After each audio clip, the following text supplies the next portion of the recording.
Chapter 11 was the last chapter we looked at in Unit 3. We started off Chapter 11 by looking at a demo of dry ice undergoing a process called sublimation. Sublimation is a process where a substance goes directly from the solid phase into the gaseous phase. And that's what both of these diagrams are representing. We use it to show how dramatic the differences in volume is when a solid turns into a gas and how much space that gas actually occupies. It's about 800 times the volume of a solid. So here we have the diagram going from solid to gas. This one's showing the same thing. We have the solid particles that are closer together, and then if they have enough energy, breaking off, weakening their intermolecular forces so they can escape into the gaseous phase. So it's about an 800 times volume increase when it goes from a solid to a gas. We also looked at the phase change of vaporization and evaporation. So where sublimation is going from solid to gas, vaporization and evaporation and boiling, right? Those are all describing phase changes that are going from liquid to gas.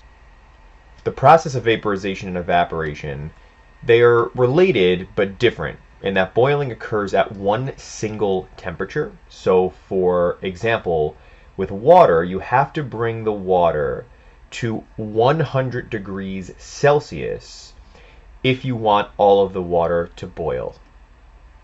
This is at 100 degrees Celsius, and that phase change of liquid to gas occurs throughout the entire sample.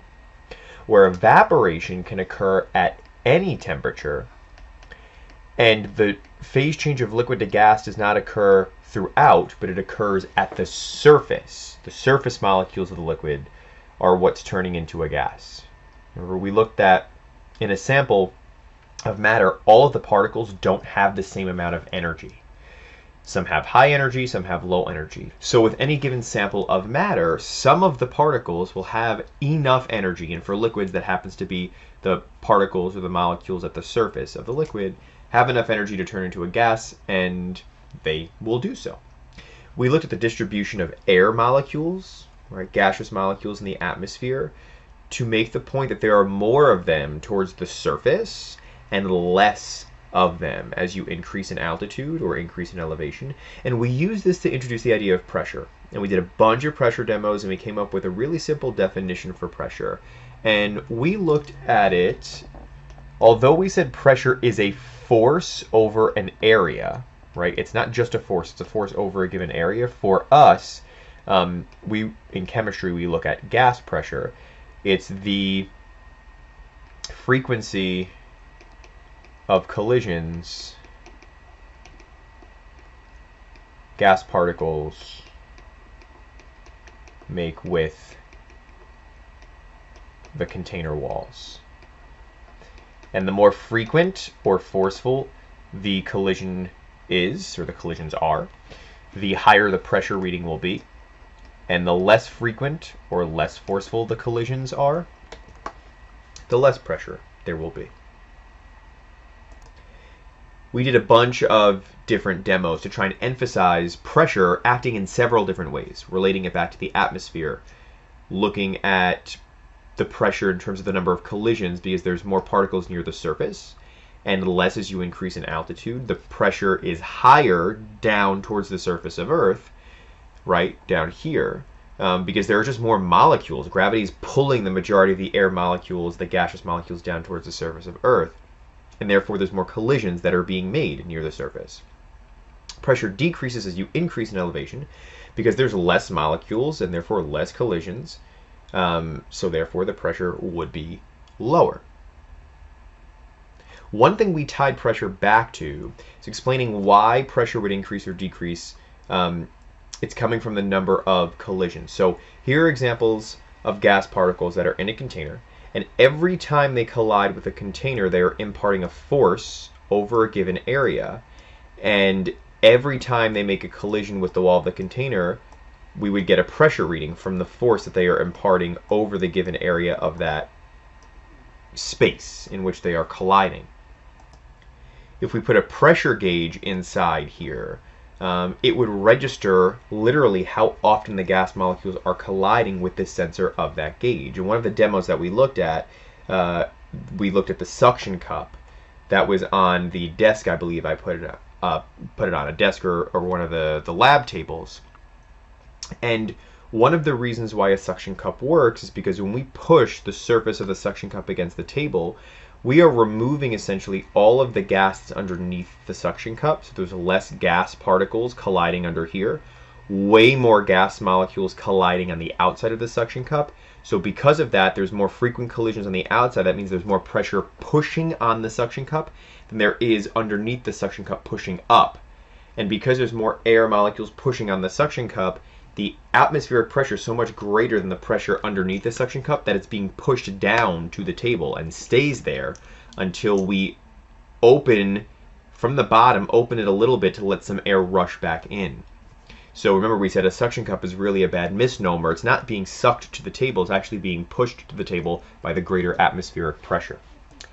The idea of pressure introduced us to the last two gas laws that we looked at. Remember, the first was Charles's law in chapter 10. The first one we saw here was Boyle's law. Now, Boyle's law mathematically is P1 times V1 is equal to P2 times V2. And it was looking at the inverse or indirect relationship that gas pressure has with volume. And we get this curve if we graph the data of pressure and volume that's called a hyperbola. So the relationship's not linear, it's hyperbolic. And that graph, the data, is asymptotic to the x and y axis. So that means that as the pressure increases, the volume decreases but will never be zero. And as the volume increases, the pressure decreases but will never become zero. And that's because there are always going to be some molecules there, right? Taking up space and imparting some pressure. So we'll get really, really close to zero, but it will never be zero. Now, in addition to understanding the relationship mathematically, we should be able to justify why the relationship exists. So if we look at the sample of gas here, right, if we decrease the volume, now the particles, we haven't changed the temperature, right?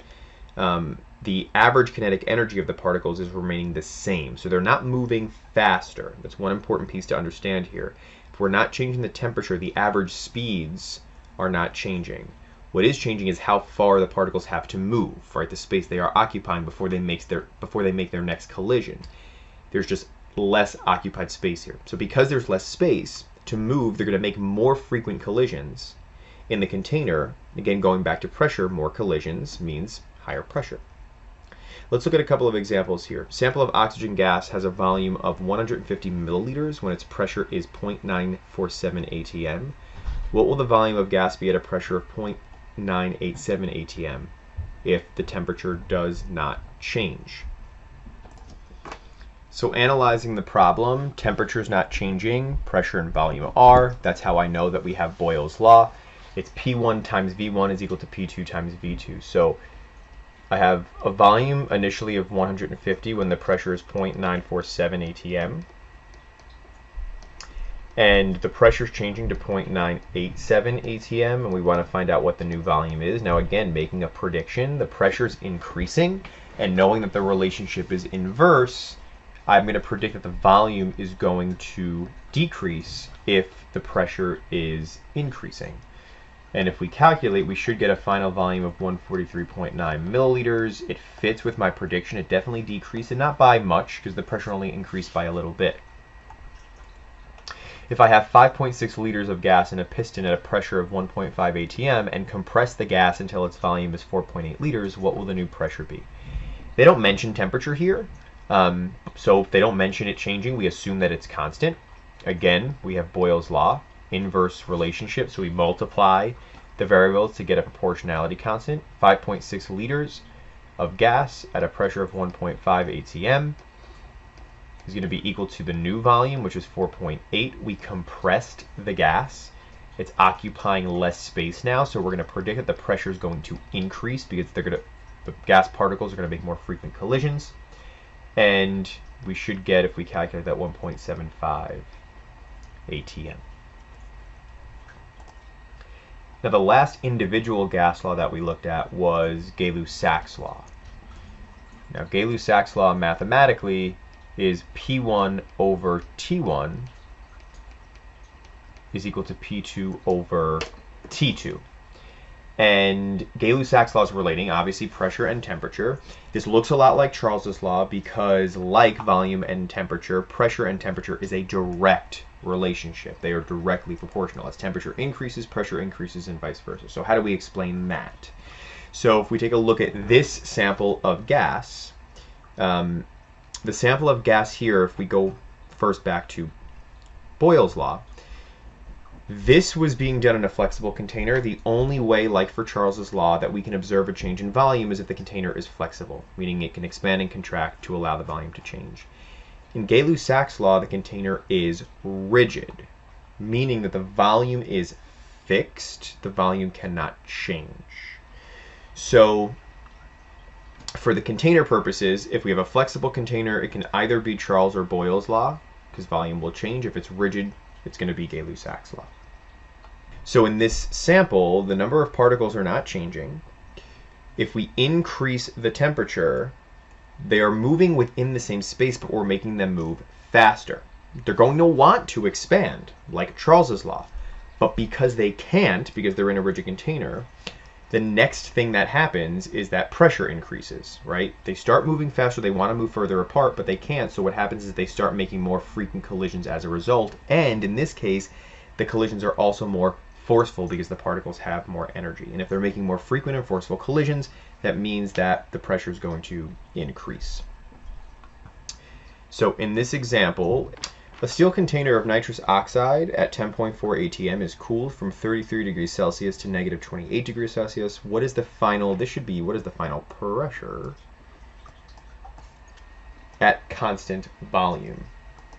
So again, we have Gay-Lussac's law, the direct relationship between pressure and temperature. So 10.4 atm over my initial temperature, now red flag, right? Celsius. We need to convert both of those to Kelvin because, like Charles's law, pressure is only directly proportional with Kelvin temperature, not Celsius temperature. So converting 33 to Kelvin, we should get 306 Kelvin. We're solving for P2. Negative 28 plus 273 gets us 245 Kelvin. And if we cross multiply, solve for P2, we should get the final pressure is 8.3 atm, which makes sense in the context of the problem. We are decreasing the temperature, so the pressure we expect to decrease as well as the particles are making less frequent and forceful collisions. Second problem here, the gas in an aerosol can is at a pressure of 3.00 atm at 25 degrees Celsius. The can warns not to allow the temperature to get above 52 degrees Celsius. What would the pressure of the can be at 52 degrees Celsius? So again, we have Gay-Lussac's law. P1, 3 atm. At 25 degrees Celsius, which we convert to Kelvin, is 298. And then we have P2. We want to see what the pressure is at 52 degrees Celsius, which we have to convert is 325. Cross multiply, we should get the final pressure to be 3.27. Again, makes sense, we're increasing the temperature, so we expect my pressure to increase as the particles are making more frequent and more forceful collisions. The last of the gas laws we looked at was really a combination of all of them, and we derived the combined gas law. That's what we called it. The combined gas law is actually a combination of Boyle's, Charles, and Gay-Lussac's law. The mathematical equation is P1 times V1 over T1 is equal to P2 times V2 over T2. And it's great because we can actually start any gas law problem with this one equation and then cross out any variables that are held constant and derive the law that we actually have to use. So this first problem, a sample of helium gas has a volume of 0.180 liters, a pressure of 0.800 atm, and a temperature of 29 degrees Celsius. What is the new temperature of the gas at a volume of 90 milliliters and a pressure of 3.20 atm.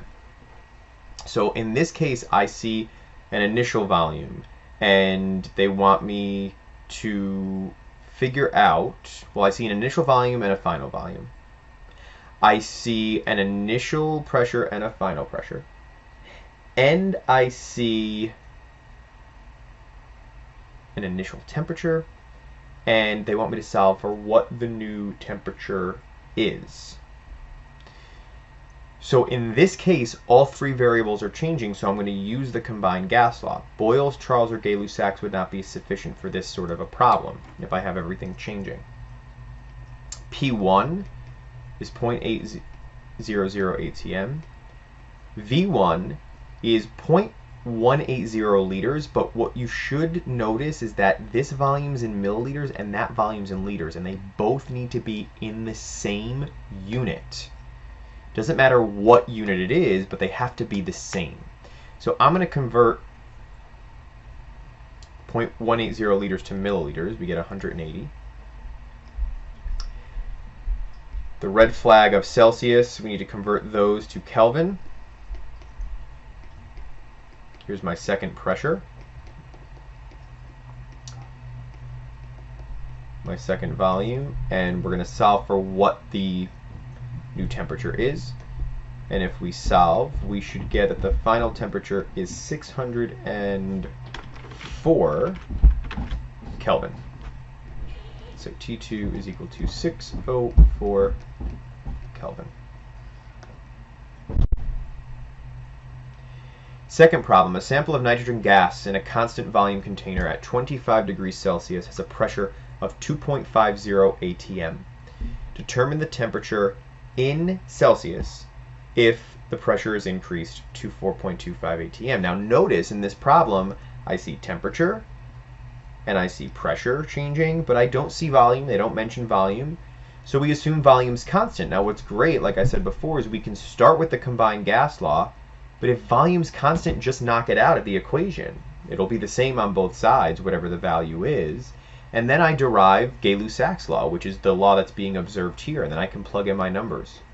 2.5 atm over, I have to convert 25 Celsius to Kelvin, is equal to 4.25 atm over second final temperature. And when we convert, we should get a second temperature of about 506.6 Kelvin. Now we used the atmosphere as the application for the combined gas law. We can pick specific scenarios to observe Boyle's, Charles, and Gay-Lussac's, but in a lot of everyday situations, we do have all three of these variables, pressure, volume, and temperature, changing. And in terms of the atmosphere, we looked at weather balloons, right? And we looked at in class the example of that stratosphere jump, where Felix Baumgartner was taken into the stratosphere by a weather balloon. And when they filled up that weather balloon, they had to calculate how much gas to put in because the volume is going to change as he started to increase in elevation for two reasons. One is that as you increase in elevation, the temperature decreases, right? That should cause the volume of the balloon to decrease, but the pressure also decreases, which should cause the volume to increase. And based on the respective laws and everything we've looked at, obviously both of those things can't happen, right? Where if they did, they would cancel each other out and we would see that the balloon would just stay the same size.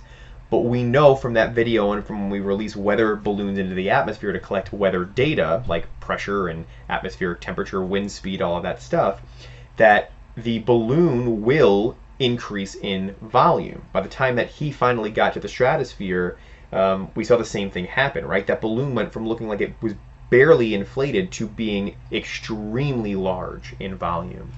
And what we came up with here was the idea that in the atmosphere, the decrease in pressure outweighs the decrease in temperature. Said another way, the pressure change in the atmosphere is undergoing a larger change, or is changing by a greater factor than the temperature is changing. And because of that, the balloon is going to increase in volume.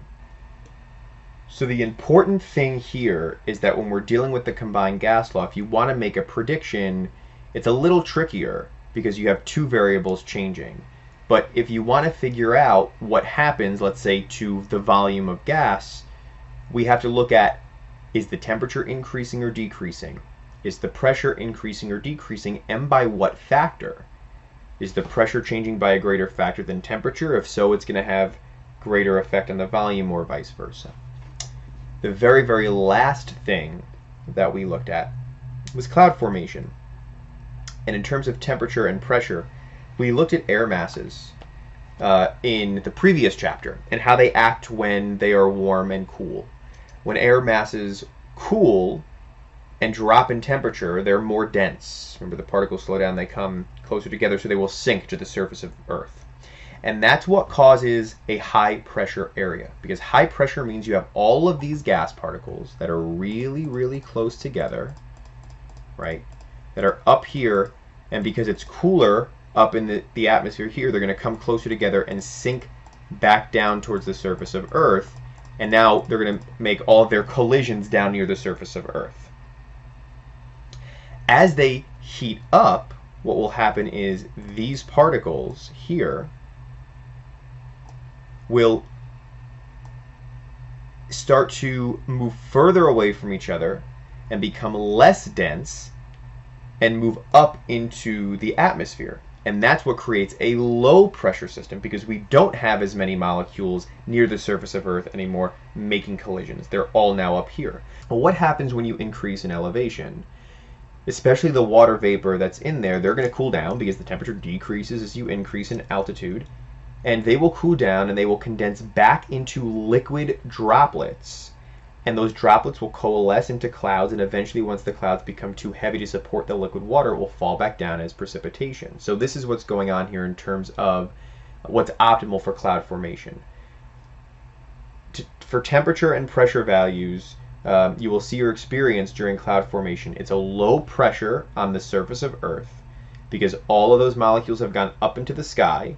And then it's a low temperature because in order to condense the water vapor, the temperature must be low enough to turn the water vapor back into the liquid phase. And that took us to the end of chapter 11. The only other thing that we looked at here was the type of clouds that could form. If you're near a body of water and it's a really warm day, you're going to have really large puffy clouds because you're going to have lots of evaporation that's occurring on a warm day. If you're near water, you have lots of liquid that's able to evaporate into the sky. The more water vapor you have in the sky, the more that's able to condense, the bigger clouds you get.